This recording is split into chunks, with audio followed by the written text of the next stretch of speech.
हाँ जी, तो पहले बचे हुए न्यूमेरिकल कर लेते हैं जो हमारे लास्ट क्लास में रह गए थे, और उसके बाद फिर हम रिफ्रैक्शन पढ़ना शुरू करेंगे, यानी रिफ्लेक्शन वाला मिरर वाला केस ख़त्म करेंगे थोड़ा सा रिवीजन करके। तो देखें हमने जो क्वेश्चन, ये क्वेश्चन हमारा जैसे बचा हुआ है, ठीक है, वैसे ही करेंगे जैसे आप उस दिन कर रहे थे कि अपना क्वेश्चन पढ़ो और वीडियो पॉज करो, अपने आप से सॉल्व करो, और फिर देखो अगर कोई गलती होती है तो सॉल्यूशन आपको मिल ही जाएगा। अच्छा, तो an object 2 centimetre in size. अब आप डायरेक्ट पूरा क्वेश्चन पढ़े बिना भी गिवन लिखना चाहो तो लिख सकते हो।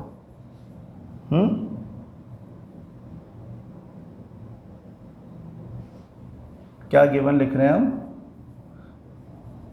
An object 2 centimetre in size, मतलब h is +2 centimetre, is place 30 centimetre in front of a concave mirror. Concave मतलब ऐसा, हाँ, उसका f सामने की तरफ होगा, फोकल लेंथ 15 सेंटीमीटर लिखी हुई है, 15 सेंटीमीटर, और ऑब्जेक्ट कहाँ रखा हुआ है? 30 सेंटीमीटर इन फ्रंट ऑफ, मतलब 15 सेंटीमीटर f है तो c 30 सेंटीमीटर रहेगा, और ऑब्जेक्ट भी यहीं रखा हुआ है 30 centimetre in front of it, मतलब एट सी रखा हुआ है। अब सारी कहानी समझ में आपको वैसे ही आ जानी चाहिए, सॉरी, हाँ, कि the image will be formed at C and it will be real, inverted and same size. तो एच डैश पहले पता चल गया आपको, अगर ये आइडिया आपको आ गया तो पहले ही पता चल गया कि एच डैश भी इमेज का साइज जो है वो 2 सेंटीमीटर होगा, लेकिन इन्वर्टेड है तो -2 सेंटीमीटर आएगा आंसर। ये हमको इसे देख के पता चल गया। और ऐसा डायग्राम बनेगा। तो देखो, at what distance from the mirror should a screen be placed, मतलब 30 सेंटीमीटर पे रख दो in order to obtain a sharp image. What will be the nature and size of the image formed. Draw ray diagram to show the formation. Ray diagram ये बन गया। ये question वैसे ही solve हो गया। मतलब वो क्या कह रहा है, अब मैं गिवन लिख रहा था तो अब गिवन तो लिखता हूँ, f is -15 centimetre, u is -30 centimetre, वो v पूछ रहे हैं, और what will be the nature and size of the image formed, h dash पूछ रहे हैं। बिना सॉल्व किए सिर्फ डायग्राम से हमको v पता चल गया, v आएगा -30 सेंटीमीटर और h डैश आएगा -2 सेंटीमीटर। ये आंसर हमें पता चल गए, अभी सॉल्व नहीं किया है हमने। तो मैं यहाँ पे ये क्लियर कर दूं कि आप डायरेक्ट अगर आ जाए आपको तो आंसर लिख करके मत छोड़ देना, आपको कुछ नहीं मिलेगा फिर। आपको सॉल्व करके दिखाना पड़ेगा। मैं तो आपको बता रहा हूँ कि अगर आप गिवन में ही आपके दिमाग में डायग्राम बनने लग जाए तो आंसर आ जाता है, इतना इजी होता है लाइट, है ना। तो आप इसको सॉल्व करो, मतलब v पूछा है, h डैश पूछा है, तो हम बता देते हैं। डायग्राम तो ये बनेगा ही, ज़्यादा कुछ करने को इसमें बचता नहीं। 1/f = 1/v + 1/u, so 1/v = 1/f - 1/u।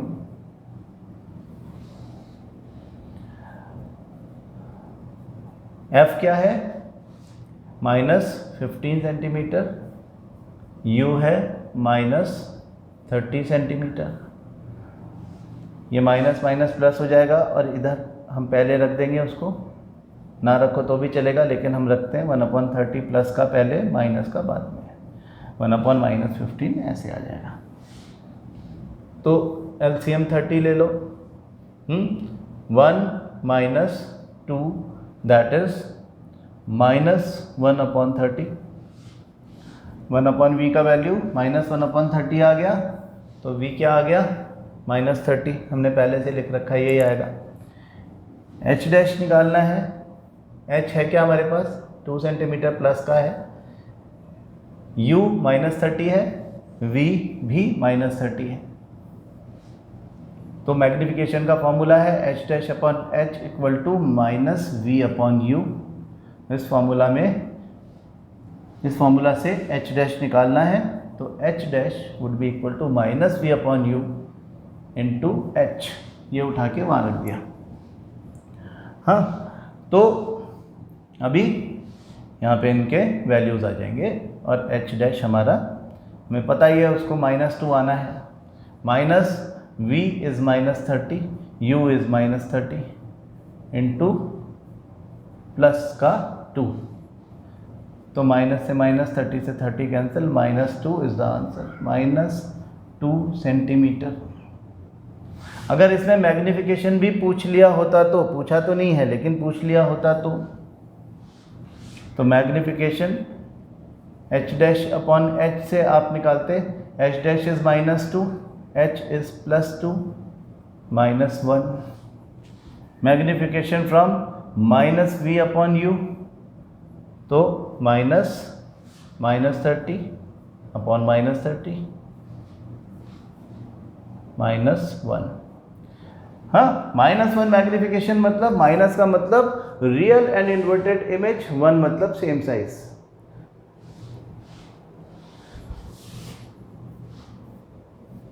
Question में क्या क्या पूछा है कि at what distance from the mirror should a screen be placed, मतलब v पूछ लिया, in order to obtain a sharp image what will be the nature and the size of the image formed.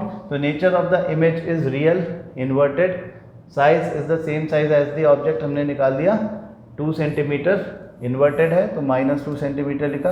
Draw ray diagram, ऐसा रे diagram बनेगा जिसमें C पर object रखा है, C पर ही इमेज बनती है, सेम साइज है, ये भी 2 ये भी 2 है ना, ये 30 ये 2, ये 2 चीज़ें हमने इसमें निकाली हैं। ईजी है बिल्कुल। नेक्स्ट क्वेश्चन देखते हैं। It is desired to obtain an erect image of an object using a concave mirror of focal length 20 cm।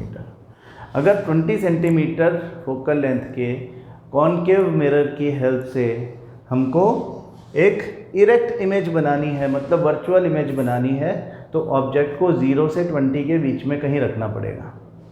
हाँ, question number 1, What should be the range of distance of the object from the mirror? Question समझो, theory question है, with the help of a ray diagram अच्छे से समझ में आएगा। ये P है, ये F है, और F और P का डिस्टेंस 20 सेंटीमीटर है। हाँ, तो कॉन्केव मिरर में ऐसा ही होता है।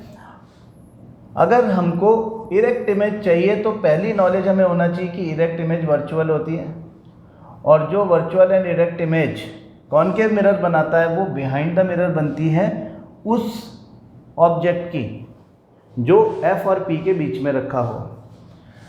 तो वो पोल और F के बीच में, F और P के बीच में रखा है, मतलब इस 20 सेंटीमीटर तक की डिस्टेंस में रखा हो। तो वो कह रहा है what should be the range of distance of the object from the mirror. हाँ, तो द पोजीशन शुड बी, अब 0 पे, पोल पे ले जाकर के तो रख नहीं दोगे, object distance can not B 0 का मतलब आपने पोल पे ही रख दिया ले जाकर के, ऐसा तो होगा नहीं। ऑन द प्रिंसिपल एक्सिस आप रखोगे तो ग्रेटर देन 0 डिस्टेंस पे आप रखोगे। So the distance of the object मतलब u should be greater than 0 and smaller than 20। Equal to 20 नहीं हो सकता, स्मॉलर देन 20 ही होगा।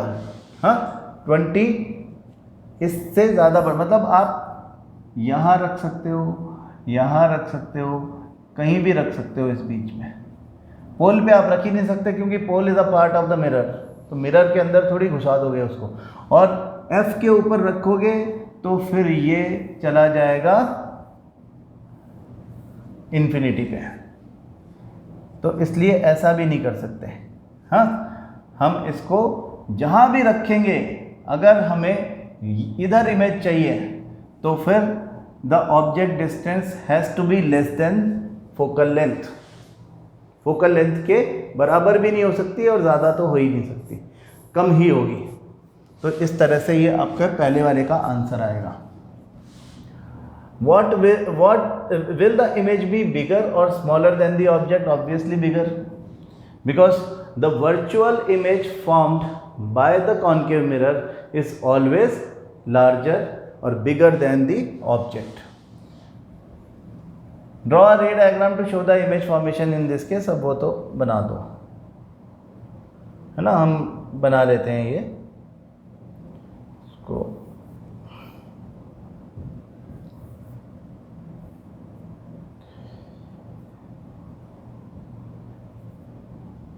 यहाँ कहीं रख देते हैं इन दोनों के बीच में। हम तो कई बार बना चुके हैं ऐसा, अब तो आप लोग फटाफट बना लेते होगे, कोई प्रॉब्लम नहीं आती होगी, सब लोग एकदम स्मार्ट हो गए। हो गए कि नहीं हो गए? नहीं हो गए तो हो जाओ, नहीं हो गए तो हो जाओ। स्मार्ट होना ज़रूरी है अभी तो। Virtual erect and enlarged image behind the mirror बन गई। बिल्कुल सिंपल है, कोई प्रॉब्लम नहीं। बस इतनी सी बात है। कंसेप्ट क्लियर है तो हर क्वेश्चन बस इतनी सी बात है। List the sign convention for reflection of light by spherical mirrors. इस तरह के क्वेश्चन आ जाते हैं कई बार कि आप स्फेरिकल मिरर्स के रिफ्लेक्शन के लिए, रिफ्लेक्शन ऑफ लाइट के लिए साइन कन्वेंशंस बताओ। तो साइन कन्वेंशन इस वीडियो को पॉज करके ये रिवाइज कर लो कि क्या आपको पता है, आपको याद है। अच्छा टाइम है रिवाइज करने का। हम ये सेक्शन ख़त्म करके और रिफ्रैक्शन की तरफ जाने वाले हैं, तो अभी रिवाइज कर लो। इसको वीडियो को पॉज करो और लिख करके रिवाइज करो तो बेस्ट है। हाँ, क्या कि एक पहला साइन कन्वेंशन क्या था कि object is always placed towards the left hand side of the mirror. वो पोल के ऑब्जेक्ट जो होता है वो हमेशा towards the left hand side ही रखा होता है, उधर रख ही नहीं सकते। दूसरा, all the distances parallel to principal axis, यानी V, U and F, all the distances parallel to principal axis are always measured from P. उनको पी से ही नापा जाता है। All the distances parallel to principal axis towards the left hand side are taken as negative. All the distances parallel to principal axis towards the right hand side are taken as positive. अब तो आपने application देख लिया कि कैसे होता है। All the distances perpendicular to the principal axis above the principal axis are taken as positive. All the distances perpendicular to principal axis below the principal axis can be taken, will always be taken as negative। यही sign convention है और कोई तो है नहीं, बस इतनी सी बात है ना। तो अगर ये हमको याद है तो अच्छी बात है। याद क्या मतलब, समझ जाओ आप इसको। याद कौन करता है, समझ जाओ आप।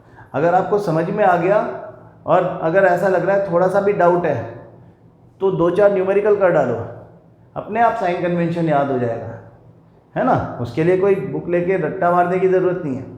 आप समझ जाते हो, अपने आप समझ में आ जाता है। आप जिस दिन ड्राइव करना शुरू कर देते हो ट्रैफिक रूल्स अपने आप आ जाते हैं। ये ट्रैफिक रूल्स हैं ऑप्टिक्स के, रे ऑप्टिक्स के ट्रैफिक रूल्स हैं ये। ड्राइव करो, घर में बैठकर पढ़ो मत रूल्स। हाँ, draw a diagram and apply these conventions in the determination of focal length of a spherical mirror which forms a 3 times magnified real image of an object placed 16 centimeter in front of it। Situation दे दिया हमको एक। अच्छी बात है यार, पूरा ही चला गया। चलो इसको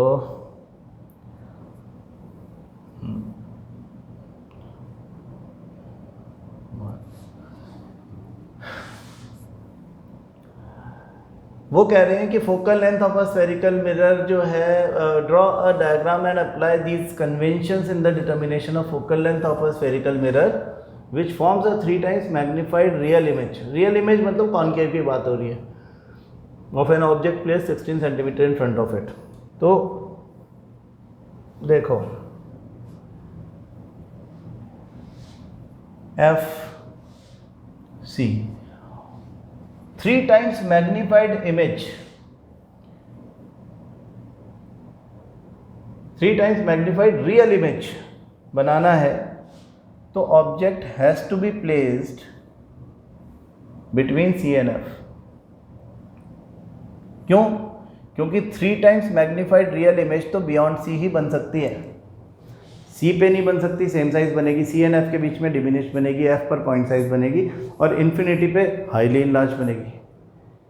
3 टाइम्स इनलार्ज का मतलब है कि एक फाइनाइट मेजरमेंट होना चाहिए हमारे पास इमेज का, और वो beyond C on the principal axis ही पॉसिबल है। And to form an image beyond C we require the object to be place between C and F. अब ये सी और एफ के बीच में जहाँ भी रखा है, this is 60 centimetre away from the pole. Diagram तो आपका बन जाएगा ऐसे। समझो हमने ये ऐसा बना दिया। ये ऐसा डायग्राम बन गया हमारा। लेकिन हमें, क्योंकि इन्होंने u भी दिया हुआ है, ये u है, गिवन u इज -16 सेंटीमीटर, और मैग्निफिकेशन दिया हुआ है -3। माइनस क्यों लिखा हमने? क्योंकि हमें क्वेश्चन में दिया था real image, real and inverted image के लिए मैग्निफिकेशन माइनस होता है। 3 टाइम्स मैग्नीफाइड इसमें लिखा हुआ था, 3 टाइम्स मैग्नीफाइड रियल इमेज, तो उसका मैग्निफिकेशन -3। तो हम v निकाल सकते हैं इससे, और हम f भी निकाल सकते हैं इससे। मैग्निफिकेशन का फॉर्मूला पता ही है आपको, -v/u। तो v कैसे निकलेगा? v equal to, from this formula, u को इधर ले जाए हम, माइनस को भी उधर छोड़ दें, तो -m × u, ये v आ जाएगा। अगर v का वैल्यू माइनस में आता है तो ठीक लिखा है हमने सब कुछ। मैग्निफिकेशन क्या है? -3, u क्या है? -16। तो ये माइनस माइनस प्लस हो जाएगा, ब्रैकेट खुलेगा तो 3 × -16 यानी -48 सेंटीमीटर। ये क्या है? v। इमेज का डिस्टेंस जो है वो 48, दिख भी रहा है ये 16, ये 48 सेंटीमीटर फ्रॉम द पोल आ गया। अब f निकाल लो। f कैसे निकालेंगे? 1/f = 1/v plus 1/u। 1/v की जगह आप -48 लिख दें, प्लस ब्रैकेट लगाओ, u की जगह -16 लिख दो। तो 1/-48 -1/16, तो ये 1/f = 48 ले सकते हैं हम इसका एलसीएम, -1 -3 -4/48। क्या बना? 12। -1/12 माइनस में तो आना ही था, कॉनकेव है, तो ये डिस्टेंस हमारा आ गया 12 सेंटीमीटर, ये आ गया 24 सेंटीमीटर। और ये 16 है, तो ये 12 और 24 के बीच में है, तो बिटवीन सी एंड एफ आ गया। और ये 48 है, तो बियॉन्ड 24 या बियॉन्ड सी आ गया। मैग्निफिकेशन भी निकाल सकते हो, मैग्निफिकेशन इज गिवन ऑलरेडी 3, लेकिन चेक कर सकते हो ठीक है कि नहीं है। हाँ, मैग्निफिकेशन क्या होता है? h'/h। h' क्या आया था? आया था क्या कुछ? अच्छा, दिया हुआ ही नहीं है वो तो, कोई बात नहीं। -v/u, -v/u तो आया ही होगा। -v क्या है? v था हमारा -48, और ये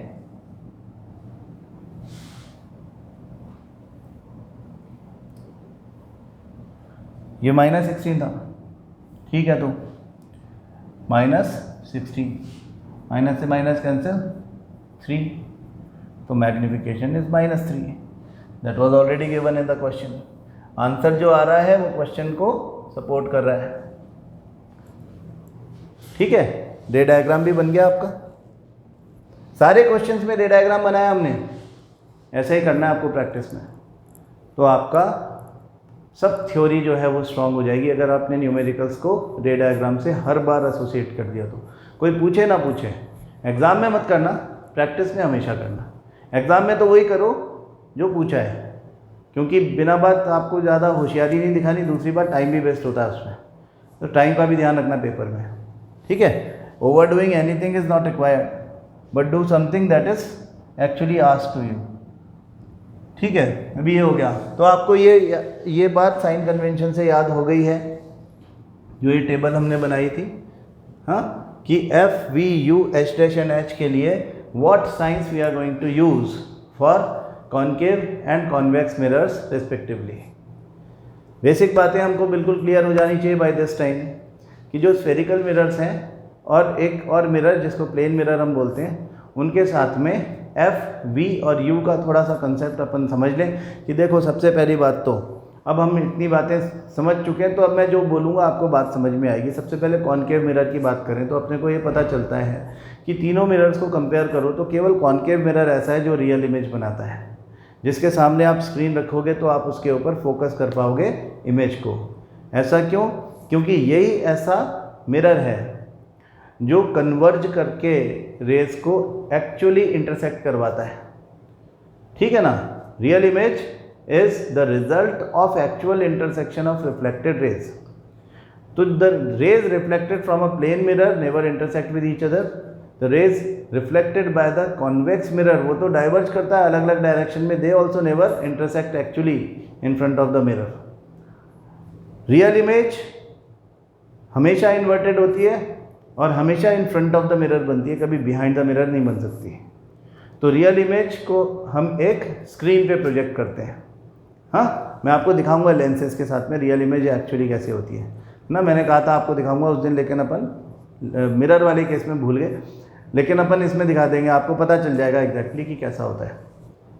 तो रियल इमेज हमेशा इन्वर्टेड होगी, छोटी हो सकती है, सेम साइज हो सकती है, बड़ी हो सकती है। जब कॉन्केव मिरर बनाता है, सिर्फ कॉन्केव मिरर बनाता है और कोई बना भी नहीं सकता। ये कंसेप्ट बिल्कुल क्लियर होना चाहिए। कॉन्केव मिरर छोटी इमेज, सेम साइज इमेज, बड़ी इमेज, रियल इमेजेस तीनों तरह की बना सकता है। लेकिन जब वो वर्चुअल इमेज बनाता है बिहाइंड द मिरर, एक केस में जब एफ एंड पी के बीच में ऑब्जेक्ट था, आज भी हमने डायग्राम्स बनाए उसके, वो हमेशा सिर्फ इनलार्ज्ड होती है। दूसरा point to remember, virtual images formed by all the three mirrors are different from each other. तीनों ही मिरर्स वर्चुअल इमेज बनाते हैं, कॉन्केव भी बनाता है, कॉन्वेक्स भी बनाता है, प्लेन भी बनाता है।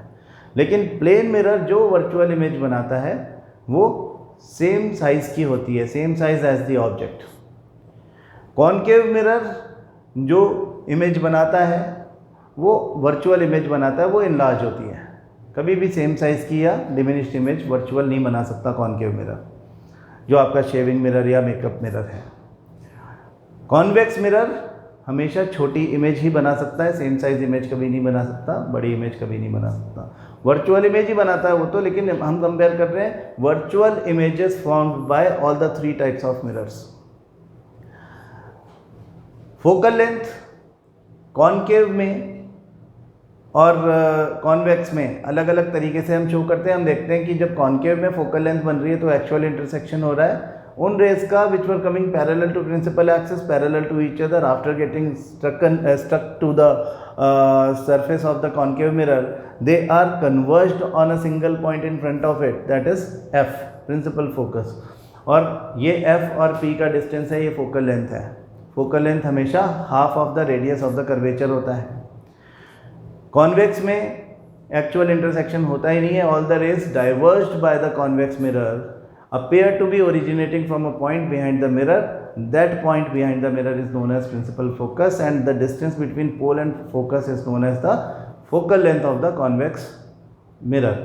अब अगर प्लेन मिरर के लिए कोई पूछे आपसे कि what is the focal length of a plane mirror, सोचा आपने कभी इसके बारे में? हाँ, प्लेन मिरर का फोकल लेंथ वो तो किसी ने बोला ही नहीं अभी तक। प्लेन मिरर के बारे में वैसे भी ज़्यादा बात नहीं हुई, लेकिन आप सोचो कि हम कॉन्केव और कॉन्वेक्स मिरर की फोकल लेंथ जब ले रहे थे तो दोनों ही केसेस में हमने क्या किया कि इन्फिनिटी से आने वाली rays of light parallel to each other, parallel to principal axis लेकर के आए और उनको हमने देखा कि वो कहाँ पे कन्वर्ज कर रही है। जहाँ पे उनका एक्चुअल इंटरसेक्शन होता है उस पॉइंट को हमने F बोला और हमने कहा कि ये जो पोल से इसका डिस्टेंस है ये फोकल लेंथ है। ठीक है ना, ऐसा ही होता है। कॉन्वेक्स देखो, कॉन्वेक्स में हमने बोला कि the rays coming parallel to principal axis parallel to each other, कितनी भी हो ये सबको ऐसे अलग अलग डायरेक्शन में डाइवर्ज कर देगा, but they all will appear to be originating from a same point behind the mirror. एक कॉमन पॉइंट से निकलती हुई दिखाई दे रही है ऑन द प्रिंसिपल एक्सिस ना। समझो ये पॉइंट है, ये F है, P और F का डिस्टेंस, ये फोकल लेंथ है। ठीक है ना, याद आ गई बात आपको। इसमें कैसे करेंगे, इसमें हम कह रहे थे कि all the rays coming parallel to each other parallel to principal axis, they all will return to the same path. Why? Because they are coming along the normal. Along the normal आ रही है तो 0 degree angle बनाएगी, किसके साथ? Normal के साथ में, है ना। ऐसा क्यों होगा? क्योंकि ये रिफ्लेक्टर सरफेस है, रिफ्लेक्टर सरफेस पर एक पॉइंट ऑफ इंसिडेंस है, जिस पे आके टकराती है वो इसका पॉइंट ऑफ इंसिडेंस हो जाता है, और पॉइंट ऑफ इंसिडेंस से रिफ्लेक्टर सरफेस पर ड्रॉ किया गया परपेंडिकुलर नॉर्मल होता है। तो ये along the normal I, along the normal गई, अलोंग द नॉर्मल आई तो उसका एंगल 0 डिग्री है। अब अवे जा रही, वापस जा रही है तो भी एंगल 0 डिग्री होना चाहिए, क्योंकि angle of incidence is always equal to angle of reflection. Angle of incidence अगर 0 डिग्री है तो एंगल ऑफ रिफ्लेक्शन 0 डिग्री के अलावा कुछ हो ही नहीं सकता। तो ऐसा, इसका मतलब ये ऐसे जाएगी, ये भी ऐसे जाएगी, और दोनों कभी आपस में इंटरसेक्ट नहीं कर पा रही हैं, पैरेलल जा रही हैं। बट व्हाट वी से कि जो इन्फिनिटी से आ रही हैं वो पैरेलल टू ईच अदर आ रही है, तो इन्फिनिटी ही जाएंगी। और अगर वो पैरेलल जाएंगी तो हम ये मानते हैं कि प्लेन मिरर से रिफ्लेक्ट होकर के पैरेलल टू ईच अदर जाने वाली रेज ऑफ लाइट इन्फिनिटी पे जाके मिलती है। तो the distance of that point of intersection, जो कि हमारे हिसाब से इन्फिनिटी पे होना चाहिए, उसका पोल से जो डिस्टेंस है वही फोकल लेंथ होती है। तो हम कहते हैं the focal length of a plane mirror is infinite. हाँ, ये बात हमेशा ध्यान रखना। ये 1 मार्क का क्वेश्चन कोई कभी पूछ सकता है आपसे, या ऐसे ही कोई नॉलेज चेक करने के लिए आपसे पूछ सकता है, कंसेप्ट चेक करने के लिए, तो आपको प्लेन मिरर का भी पता चल गया। बाकी V, यहाँ पे इमेज हमेशा बिहाइंड द मिरर बनेगी, यहाँ भी हमेशा बिहाइंड द मिरर बनेगी। यहाँ जो इमेज बनेगी वर्चुअल इरेक्ट और सेम साइज बनेगी, यहाँ पे वर्चुअल इरेक्ट और डिमिनिश्ड बनेगी, यहाँ पे वर्चुअल इरेक्ट और इनलार्ज बनेगी। जो पीछे बनेगी बाकी 5 तरह की images in front of it बनेगी according to the position of the object in front of it. अगर ऑब्जेक्ट इन्फिनिटी पे है तो कॉन्केव मिरर के सामने at F point size image बनेगी, real, inverted and point size या हाईली डिमिनिश्ड। अगर object on the principal axis beyond C है तो इमेज बनेगी बिटवीन C एंड F, डिमिनिश्ड। अगर इमेज C पर आ गया है, ऑब्जेक्ट C पर आ गया है तो इमेज भी C पर आ जाएगी और सेम साइज बनेगी, real, inverted and same size. अगर ऑब्जेक्ट C और F के बीच में चला गया है तो इमेज अब इनलार्ज बनेगी। हमने कुछ न्यूमेरिकल्स भी देखे आज इस तरह के। इनलार्ज बनेगी, बियॉन्ड C बनेगी, real, inverted and enlarged, beyond C is its position. और अगर ऑब्जेक्ट F पर आ गया तो इमेज बनेगी इन्फिनिटी पे, real, inverted and highly enlarge.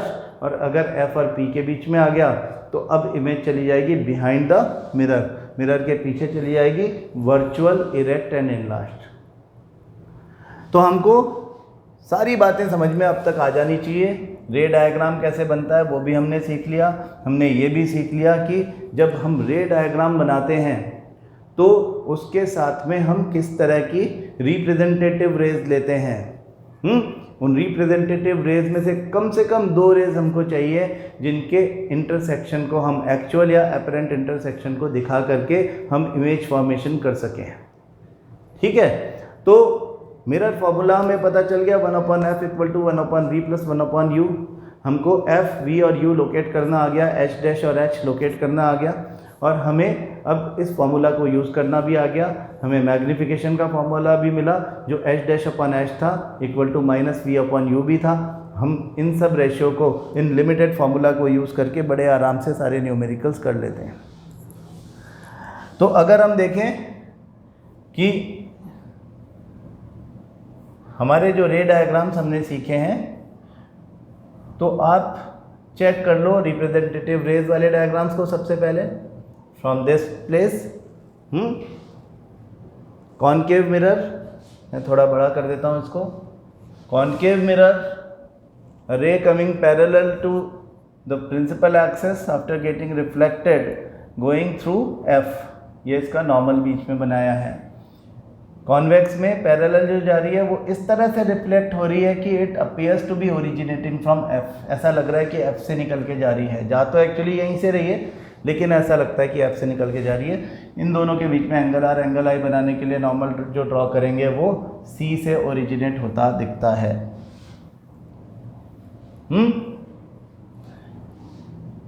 F को क्रॉस करके जो रे मिरर से टकराएगी वो पैरेलल टू प्रिंसिपल एक्सिस जाएगी।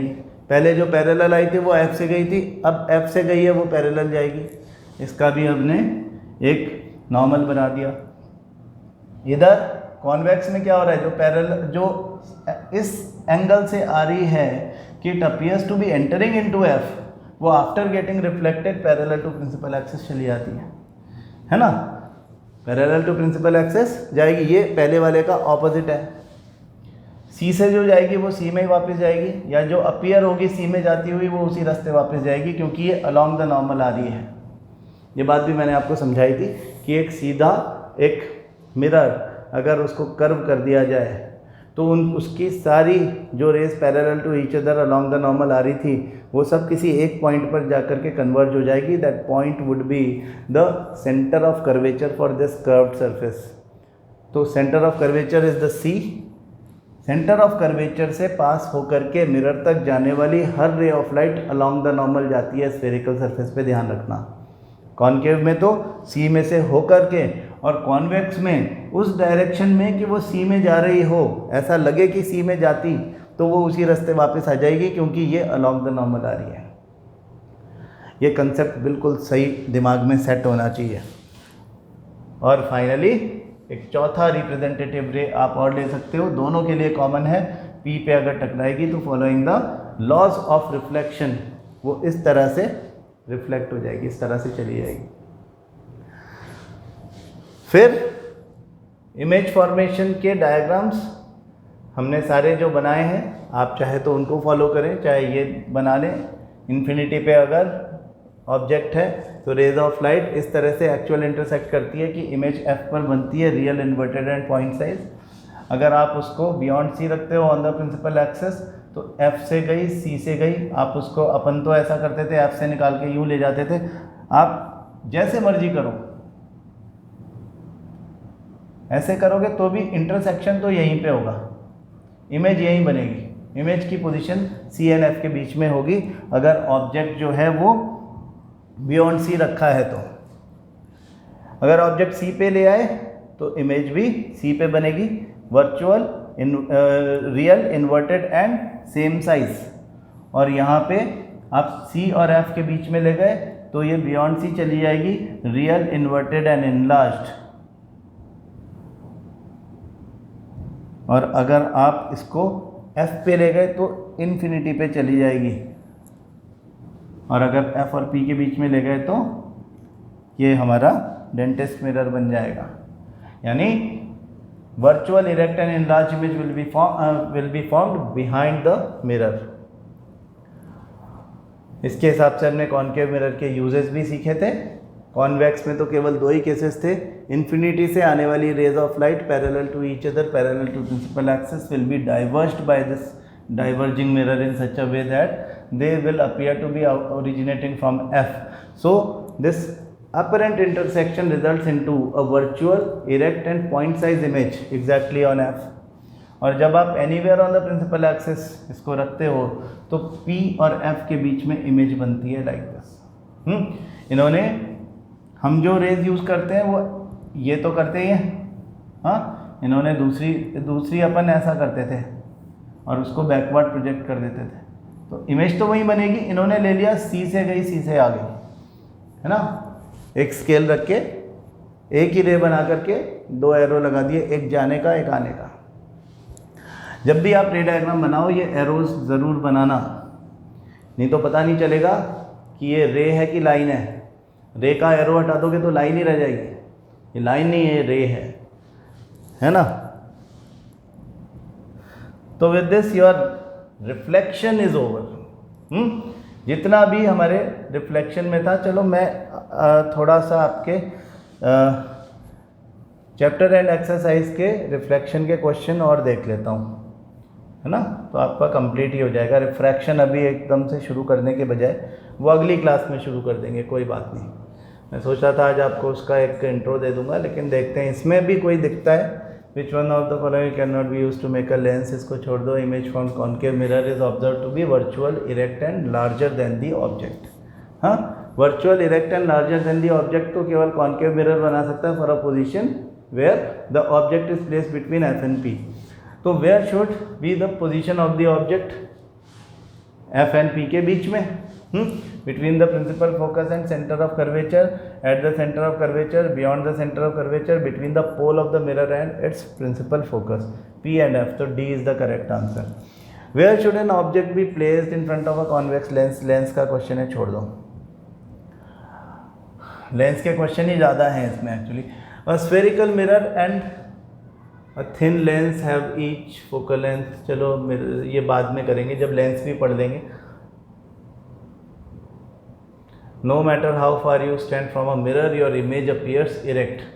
The mirror is likely to be only plane, only concave, only convex, either plane or convex, है ना। हमने कहा कि प्लेन और कॉन्वेक्स मिरर जो है उसमें हमेशा इरेक्ट इमेज यानी वर्चुअल इमेज ही बनती है, वो इन front of the mirror real image कभी बना ही नहीं सकते। हाँ, तो यहाँ पे ये बात क्लियर हो गई, D is the answer.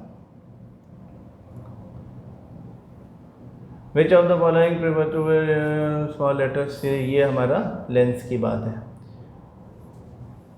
We wish to obtain an erect image of an object using a concave mirror of, ये शायद न्यूमेरिकल, अच्छा, using a concave mirror of focal length 15 centimetre, हमें क्या करना है, इरेक्ट इमेज ऑब्जेक्ट की बनानी है। तो what should be the range of distance of the, ऐसा क्वेश्चन हमने अभी एक्चुअली दूसरा किया था, वही क्वेश्चन है।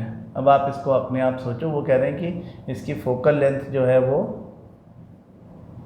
आप कॉनकेव मिरर से ही बना सकते हो। एक्चुअली ये कह रहा है कि वर्चुअल एंड लार्ज इमेज बनानी है हमको, erect image of an object using a concave mirror, तो ये इसके पीछे बनेगी। तो what is the range, what should be the range, तो हमने क्या कहा था कि जो डिस्टेंस है ऑब्जेक्ट डिस्टेंस u, वो 0 से बड़ा होना चाहिए, लेकिन यहाँ पे लिखेंगे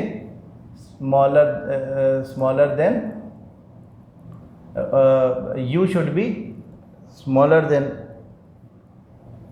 15, है ना, 15 से u छोटा होना चाहिए। मैंने शायद वहाँ पे ऐसा लिख दिया था, उसको चेंज कर देना, ऐसा कर दो, है ना, 15 बड़ा हो और u छोटा हो, मतलब ये 15 है तो 15 के इक्वल भी नहीं हो सकता, है ना, 15 से छोटा होगा u, कहीं तो भी रखा रहेगा यहाँ पे। तो वहाँ पे मैंने शायद ऐसा लिख दिया था, ऐसा मुझे कुछ याद आ रहा है, अभी देख लेते हैं।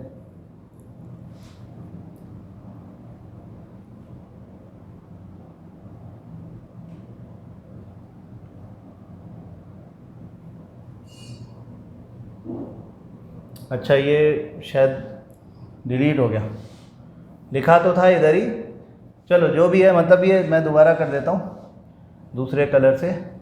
वही वाला क्वेश्चन है कि u should be greater than 0 and smaller than 20, यहाँ पे 20 सेंटीमीटर से छोटा होना चाहिए, 0 से बड़ा होना चाहिए, है ना। वहाँ पहले गलती कर दी थी मैंने, शायद ऐसा मुझे याद आ रहा है, मैं अभी ऐसा लगा मेरे को इसे देख करके, वो दोबारा देखूंगा वीडियो तो पता चलेगा करी थी कि नहीं करी थी।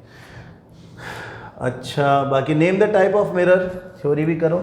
Name the type of mirror use in following situation, headlights of a car, headlights of the car में हमको एक कॉनकेव मिरर चाहिए, बैक साइड पे, जो कि एक पॉइंट से निकल के आने वाली, एक बल्ब से निकल के पीछे की तरफ आने वाली रेज ऑफ लाइट को parallel to each other, parallel to principal axis भेज दे, यानी मैक्सिमम डिस्टेंस पे भेज दे। खुद तो वो इधर उधर भेज ही रहा है रेस को, लेकिन इससे टकरा करके सामने की तरफ भेज दे। Headlight of a car, torch, search light, सब में यही लगता है। साइड और rear view mirror of the vehicle, वो तो कॉन्वेक्स होता है ना, क्योंकि वो virtual erect and diminished image बनाता है। सोलर फर्नेस अगेन कॉनकेव, हाँ, क्योंकि वो कंसंट्रेट कर देगा सनलाइट को एट अ पॉइंट। रीज़न बताना है हमको, support your answer with reason. बस, बाकी कोई क्वेश्चन इसमें है नहीं, बाकी कोई क्वेश्चन इसमें है नहीं। ये चैप्टर हमारा मतलब रिफ्लेक्शन वाला पार्ट कंप्लीट हो गया। अब आपको कोई डाउट रहे तो आप कॉल कर लेना, व्हाट्सएप पे भेज देना। मेरी तरफ से तो ये कंप्लीट है। बाद में मैं आपको वर्कशीट दूंगा जिसमें आपको क्वेश्चंस करने होंगे इसके रिफ्लेक्शन के। तो रिफ्लेक्शन के क्वेश्चंस की वर्कशीट आप अपने आप करना, फिर आपको कोई प्रॉब्लम आए तो मुझसे पूछ लेना। बाकी अपनी तरफ से ये वाला सेक्शन तो कंप्लीट हो गया।